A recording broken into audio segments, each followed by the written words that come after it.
Hello viewers, welcome to my channel dreams volume. आज मैं आपको निर्मला, जो कि प्रेमचंद द्वारा लिखी गई है, उसकी कहानी सुनाऊंगी। तो चलिए शुरू करते हैं इस कहानी को। मनसाराम की तबीयत इतनी ख़राब थी कि उसे खून की ज़रूरत पड़ी। तो डॉक्टर साहब निर्मला के शरीर से खून निकालने की कोशिश कर ही रहे थे कि मनसाराम अपने उज्जवल चरित्र की अंतिम झलक दिखाकर इस ब्रह्मलोक से विदा हो गया। कदाचित इतनी देर तक उसके प्राण निर्मला ही की राह देख रहे थे। उसे निष्कलंक सिद्ध किए बिना वे कैसे देह त्याग देते। अब उसका उद्देश्य पूरा हो गया। मुंशी जी को निर्मला के निर्दोष होने का विश्वास हो गया। पर कब? जब हाथ से तीर निकल चुका था, जब मुसाफिर ने रकाब में पाँव डाल दिया था। बेटे के दुख में मुंशी जी का जीवन भार स्वरूप हो गया था। उस दिन से फिर उनके होठों पर हंसी नहीं आई। यह जीवन अब उन्हें व्यर्थ सा जान पड़ता था। कचहरी जाते, मगर मुकदमे की पैरवी करने के लिए नहीं, केवल दिल बहलाने के लिए। घंटे 2 घंटे में वहाँ से उकता कर चले आते। खाने बैठते तो कौर मुंह में नहीं जाता। निर्मला अच्छी से अच्छी चीज़ पकाती, पर मुंशी जी 2-4 कौर से अधिक नहीं खा सकते। ऐसा जान पड़ता कि कौर मुंह से निकल आता है। मनसाराम के कमरे की ओर जाते ही उनका हृदय टूक टूक हो जाता था। जहाँ उनकी आशाओं का दीपक जलता रहता था, वहाँ अब अंधकार छाया हुआ था। उनके 2 पुत्र अब भी थे, लेकिन दूध देती हुई गाय मर गई तो बछिया का क्या भरोसा। जब फलने फूलने वाला वृक्ष गिर पड़ा, नन्हे नन्हे पौधों से क्या आशा। ये तो जवान बूढ़े सभी मस्त हैं, लेकिन दुख इस बात का था कि उन्हें स्वयं लड़की की जान ली। जिस दम बात याद आ जाती तो ऐसा मालूम होता था कि उनकी छाती फट जाएगी, मानो हृदय बाहर निकल पड़ेगा।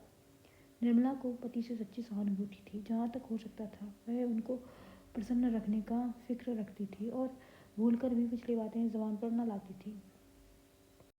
मुंशी जी उससे मनसूराम की कोई चर्चा करते शर्माते थे।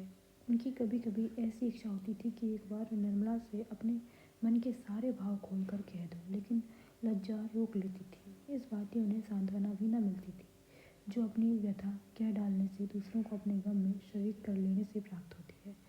मवाद बाहर न निकलकर अंदर ही अंदर अपना विष फैलाता जाता था। दिन ब दिन देह खुलती जाती थी। इधर कुछ दिनों से मुंशी जी और उन डॉक्टर साहब में जिन्होंने मनसुराम की दवा की थी, याराना हो गया था। बेचारे कभी कभी आकर मुंशी जी को समझाया करते थे, कभी कभी अपने साथ हवा खिलाने के लिए खींच ले जाते। उनकी स्त्री भी 2-4 बार निर्मला से मिलने आई थी। निर्मला भी कई बार उनके घर गई थी, मगर वहाँ से जब लौटती तो कई दिन तक उदास रहती। उस दंपत्ति का सुखमय जीवन देखकर उसे अपनी दशा पर दुख हुए बिना नहीं रहता।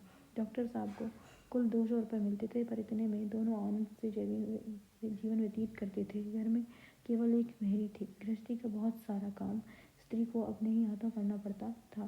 गहने भी उसके शरीर पर बहुत कम थे, पर उन दोनों में वह प्रेम था जो धन की तृण के बराबर परवाह नहीं करता। पुरुष को देखकर स्त्री का चेहरा खिल उठता था, स्त्री को देखकर पुरुष निहाल हो जाता था। निर्मला के घर में धन इससे अधिक था।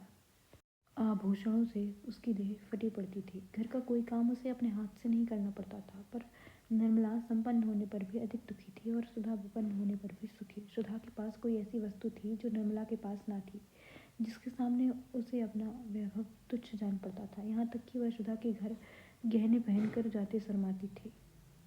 एक दिन निर्मला डॉक्टर साहब के घर आई तो उसे बहुत उदास देखकर सुधा ने पूछा, बहन आज उदास हो बहुत।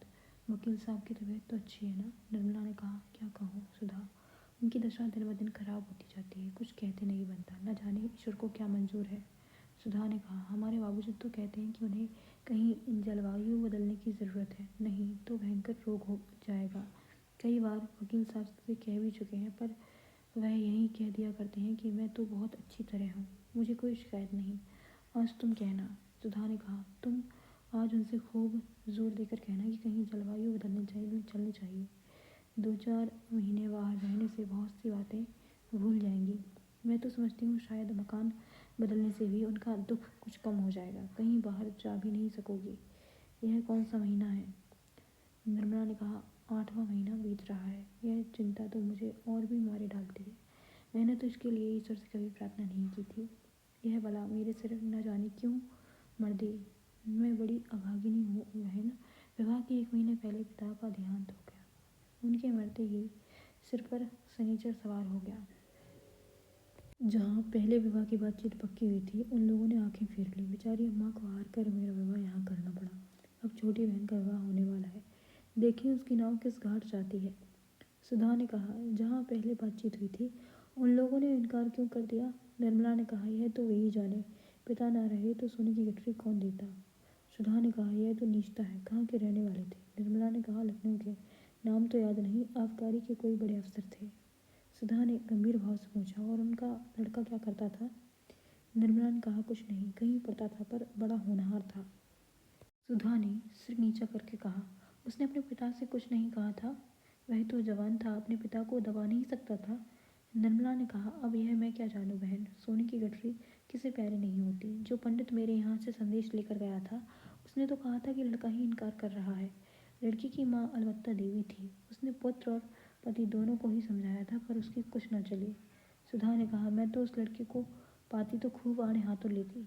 निर्मला ने कहा, मेरे भाग्य में जो लिखा था वह हो चुका, बेचारी कृष्णा पर न जाने क्या बीतेगी।